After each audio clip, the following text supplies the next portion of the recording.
Hello all, welcome back to Sri Sai Tech Edu YouTube channel. Read, Lead, Success. I am dealing with the subject Python. I have already uploaded two videos related to Python. If you have not watched, please do watch. They are in my channel. In this video, I am going to start the topic functions. What are functions and see will different types of functions in this video. The contents I am going to discuss in this functions topic is DEF statements with parameters. DEF is nothing but defining some function. Then return values and return statements, the none value, keyword, arguments and print, local and global scope, the global statement, exception handling, and a short program we will see under the functions. So why we are seeing these all topics? Because global statement, global scope, local scope, you all need this because in the functions. So these all basics of functions and how we should write and how to play with functions we'll just see in this video.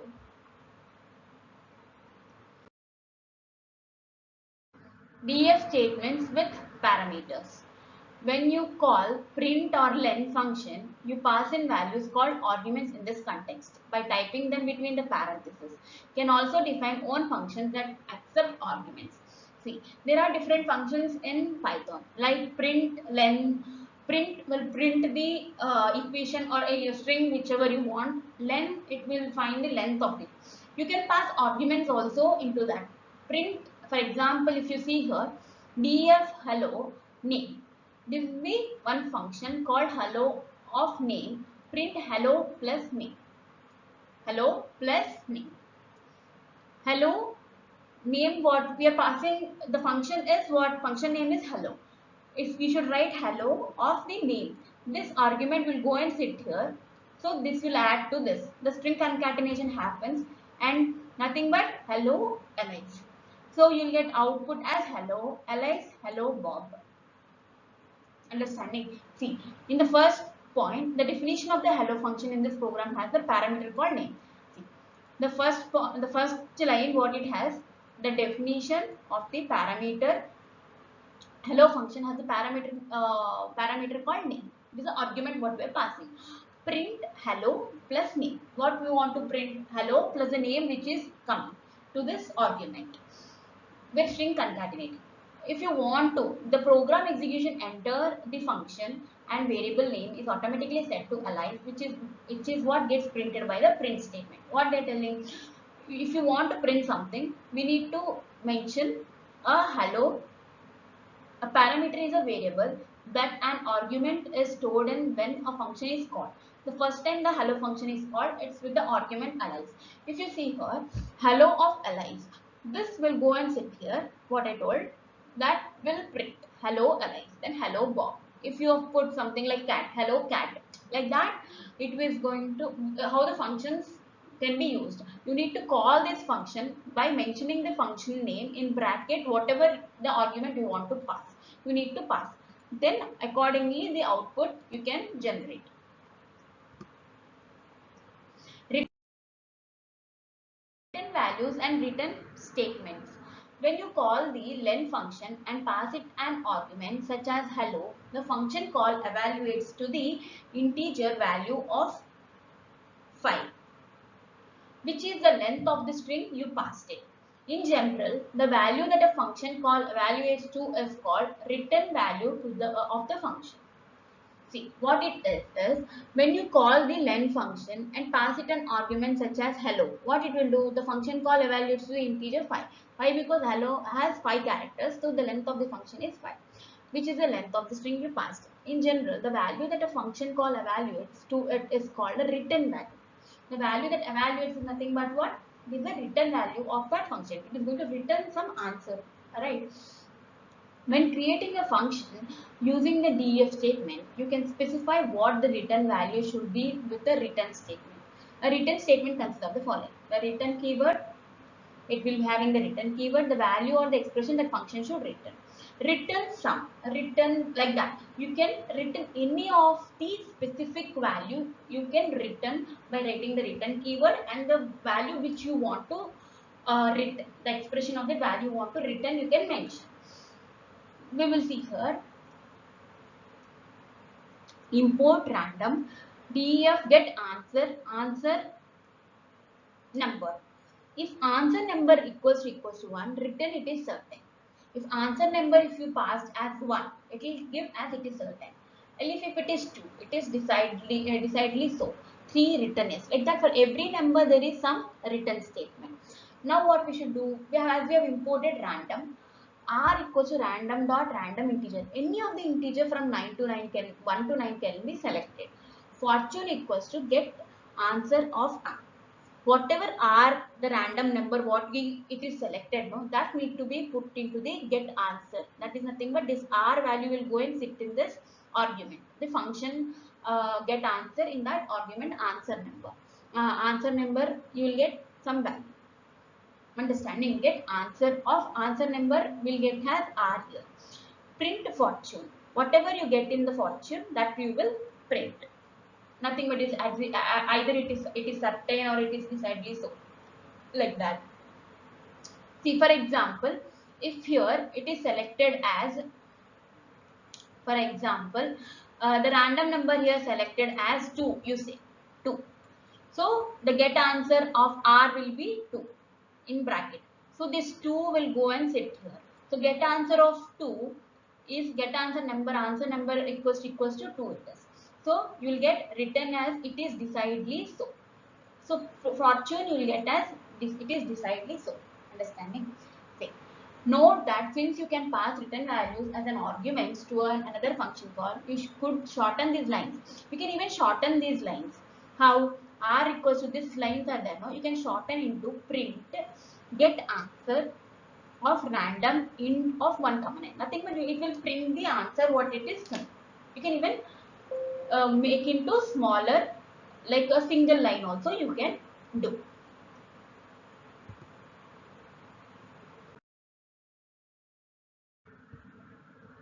In Python, the none value. What is none value?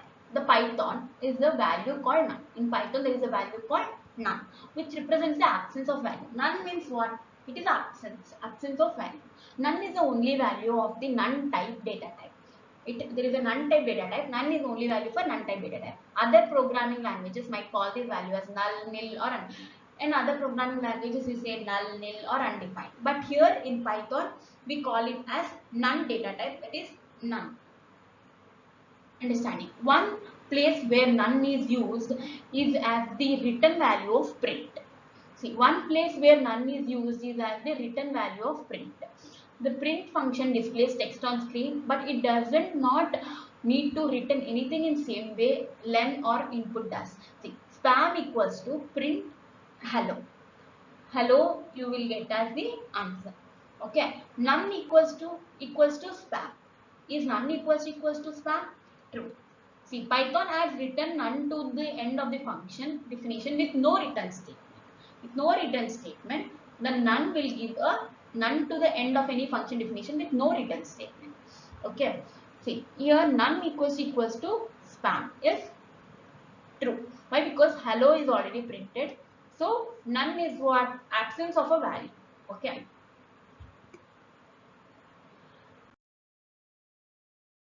Keyword arguments and print. Keyword arguments are identified by the keyword put before them in the function call. Keyword arguments are identified by the keyword put before them in the function call. Keyword arguments are often used for optional parameters. Keyword arguments are often used for optional parameters.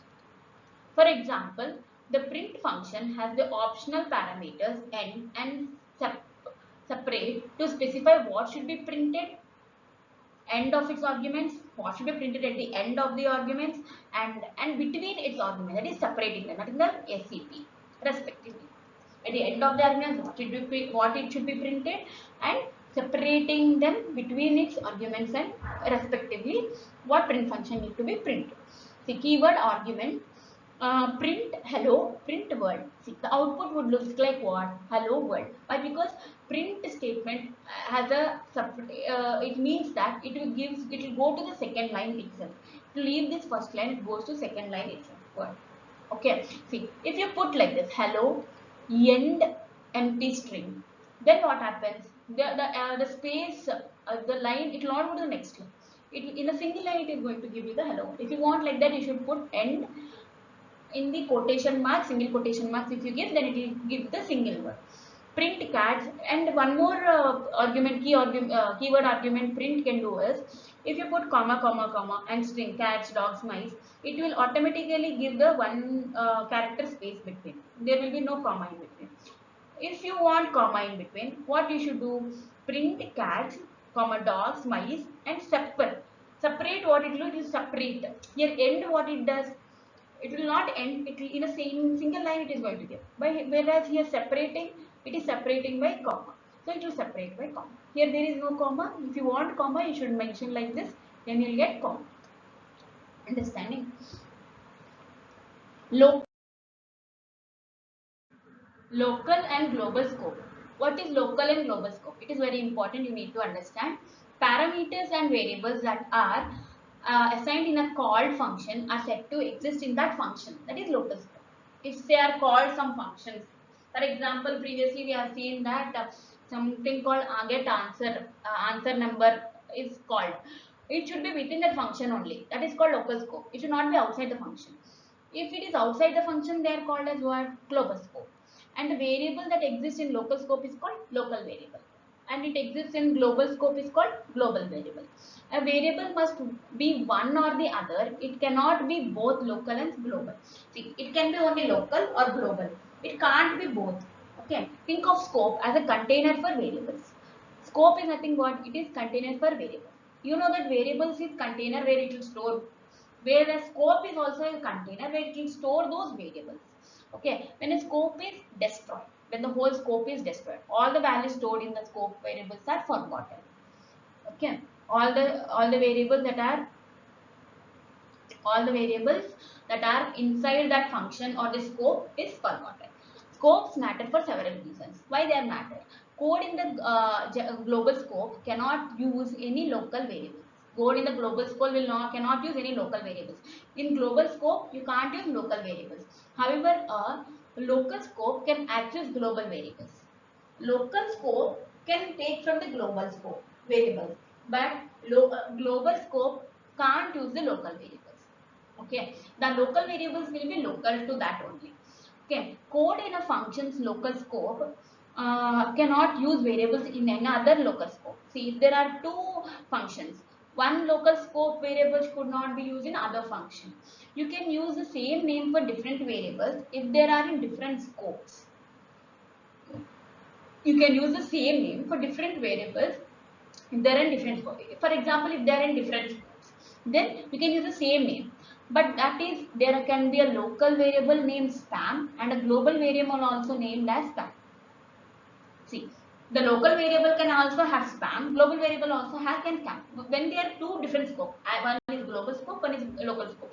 But if it is local scope, if between two functions, you can't use the same name. Okay. We'll see the differences between global scope and local scope. If you see, created when the program starts, created when a function is called. Okay, when global scope will start when the program starts itself, but here local scope will start when the function is only called. Destroyed when the program terminates. When program terminates, it will destroy. When the function returns, it will destroy. Variables exist as long as program runs. As long as the program will run, the variables will exist. As long as the function execution is done, the variables exist. Only during the function's execution, the variables exist. Variables are forgotten after program ends. Once the program is end, the variables are forgotten. Variables are forgotten after the function ends. Can be accessed from anywhere in the program. It can be accessed from anywhere in the program. Because from the local scope also you can access global scope. But can be answered here in local scope, it can be only accessed within the function they are defined. Okay. No memory of previous runs. No memory of previous runs means the next time you ran your program, the variable would remember their values from the last time you ran. Okay. Then no memory of previous calls to the function. The next time you call this function, the local variables will not remember the values stored in them from the last time the function was called. It will not remember the values which are present. Okay. These are the differences between global scope and local scope. Local variables cannot be used in global scope. Okay. See how means local variables cannot be used in global scope. What we have seen in the rules. Here local variable is what? X, which cannot be used in the global scope. Okay. X is a local variable. If you run this program, you get an error. Why? Because name X is not defined. Why? Because see here it is local. We are printing X. So we are calling outside the function. So which is wrong. Okay. So what we should do? It is wrong. So what we can do is the error happens because the X variables exist only in the local scope. If you want something to call from the values also, you need to mention some other variable. Then you can print. Okay. The error happens because the X variables exist in the local scope. Okay. Then when spam is called, once the program execution returns from spam, that local scope is destroyed. Right. From once it is coming out of that function, the local scope is destroyed and there is no longer variable named X. See, the variables within the function, it will execute only when it is within the function. Now, once it comes from the function spam, then what happens? The X is not there only. X variable is not there only. So, it is telling it is not defined. So, when your program tries to run print X, Python gives you an error saying that X is not defined. Cannot use variables in other local scope. See, this is one function and this is one function. There are two different functions. Here also X is used, here also X is used, which is not correct. That is what it is telling. Local scopes cannot use variables in other local scope. One scope's variable you can't use in other scope, other function. Once after seeing this, we will just read this, you'll understand. When the program starts, the spam function is called and local scope is created, right? The local variable X is set to 99. Then the backon function is called. Okay, and then backon function is called directly.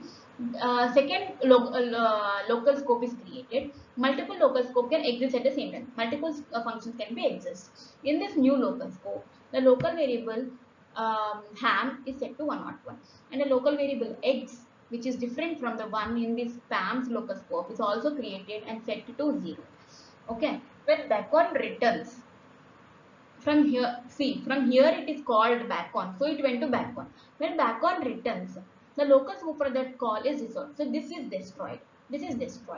The program execution continues in the spam. Now, function to print the value of X, and since the local scope for the call to spam still exists here, the X variable is set to 99. This is what the program prints. Understanding? Whatever is present in the spam, that it is going to print. It can't take the variable value from the other scope. Understanding? From X, which is 0, it will not print that. Why? Because which is not inside that scope. Understanding? That is what they are trying to explain in this code.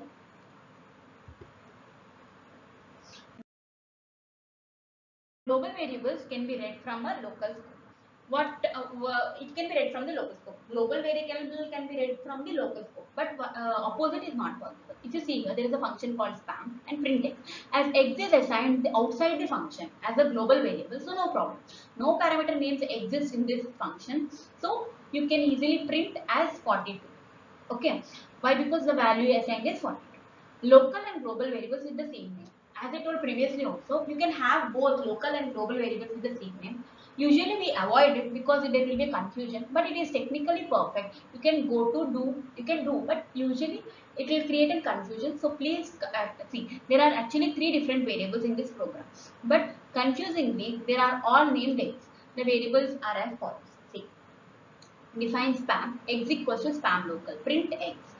Define backon, X equals to backon local, print X. Spam, print X. Okay, X equals to global, backon, print X. Output will be backon local, spam local, then backon local again, and global. There will be confusion. A variable name X that exists in local scope and spam is called. A variable name X that exists in local scope and backon is called. A variable name X that exists in the global scope. then it creates a confusion. Okay.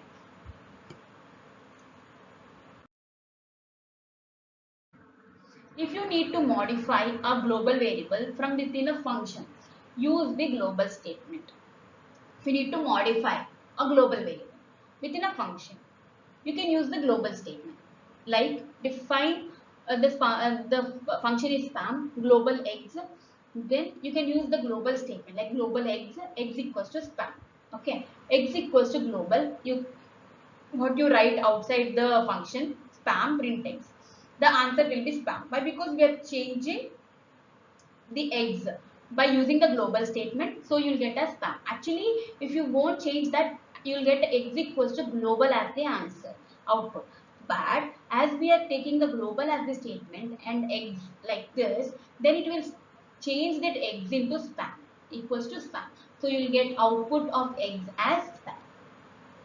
See, because eggs is declared global at the top of this span, when eggs is set to spam, when it is set to spam, this assignment is done to globally scoped spam. No local spam variable is created.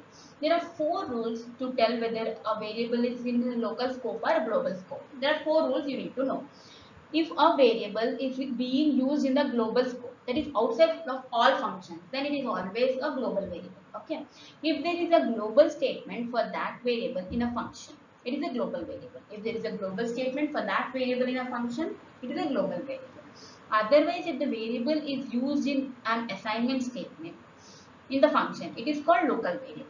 But if the variable is not used in an assignment statement, again it is a global variable. Like that, you should know the rules of whether to decide whether it is a local scope or a global scope. Next, you have as exception handling. Right now, getting an error or exception in your Python program means the entire program will crash. You don't want this to happen in real world programs, right? They should not crash, error or exception. Instead, you want the program to detect errors. You want them to detect, handle them, and continue to run. For example, you see here, there is a function called spam divide by return 42 by divided by. The divided value is given here. Spam of 2, spam of 12, spam of 0, spam. The problem comes when spam is 0. When spam is 0, it can't divide. It will tell division by error, division by 0 error. A 0 division error happens whenever you try to divide a number by 0. From the line number given in the error message, you know that the return statement in spam is causing an error. Okay. Now, how to handle this? You see, errors can be handled with try and except statement. Okay. How can that be done? See here, define spam divided by try return 42 by divided by except 0 division error. If it error 0 divisor error, if there is some 0 division error, it should give invalid argument. See, the same program, if you write in this way, all other values you are going to get answer. For this invalid argument, you are going to get invalid argument and as well as none as the answer. Okay, if you write in this way, you can also write in this way. Return the try and except statement you can write outside also like this, but you will get till here only. You can't print for last line. Until the invalid argument it will print, others it will come out of that try and it will go to except. Why? Because 0 division error has come, it will come out of the try statement, it will go to except statement. It will not go back to try statement. But here, once it is invalid argument, it will give invalid argument and it again go back to the try statement, to the function. Understanding the difference between both? Short program guess the number. We will see a short program for guessing the number. See, import random. It is a built-in function. Secret number equals to random dot random rand int 1 to 10, 20. We need to guess the number. Print. I am thinking of a number between 1 and 20. Okay. For guess taken in range 1 to 7, print take guess. Guess equals to int of input. Okay, if guess is less than the secret number what we have given, then your guess is too low. If it is greater than the secret number, it is your guess is too high as break. Okay, if it is not low or high, it will break out of that loop or the if condition. It will tell if guess equals to secret number. Good job, your guess number is correct. And in how many guesses you have done it correct? Like plus string of guess taken, then plus guesses. How many guesses? So else, if you cannot do that, no, the number until if you can't do after so many guesses also, okay, then it will tell that no, the number I was thinking of was something like this. It will tell the number in within some intervals only. You should find like 5 to 6 intervals. See, for the first it will tell I am thinking of a number between 1 to, take a guess. It will ask when it tells take a guess, if you give 10, if the random number which is taken, that is a secret number which is similar to what you have guessed, if it is right, your guess is too low. Why? Because it is not the correct number. Again you'll give 15, your guess is too low, it is telling. Take a guess. 17, your guess is too high. So it is between this 15 and 17. So your guess is too high. Then take a guess again, it will ask 16. Good job, your guess number is 4. In 4 guesses you found. If you have increased the number like 5 to 6 times, see, ask the player to guess 6 times, but here 4 times only you guessed it correct. For the next time, if you have guessed like 18 or 20, again it will tell high or low. Within those trials you should guess. If you will not guess, then it will get no, the number I was thinking was so and so. It will give the, is a guess number, a short program, so that you can play with the Python. You try this in the console like Anaconda, Jupyter, or Jupyter Lab, or you can even use Google Colab. So you will feel interesting how the guessing number, you can play with the Python. Okay. By this I'm stopping this video here. Functions topic is done. So this is a complete one module kind. So with a new topic in Python, I will do another video. For now, for this topic, I'm stopping the video. Thank you. From Sri Sai Tech Edu YouTube channel. Read, lead, success.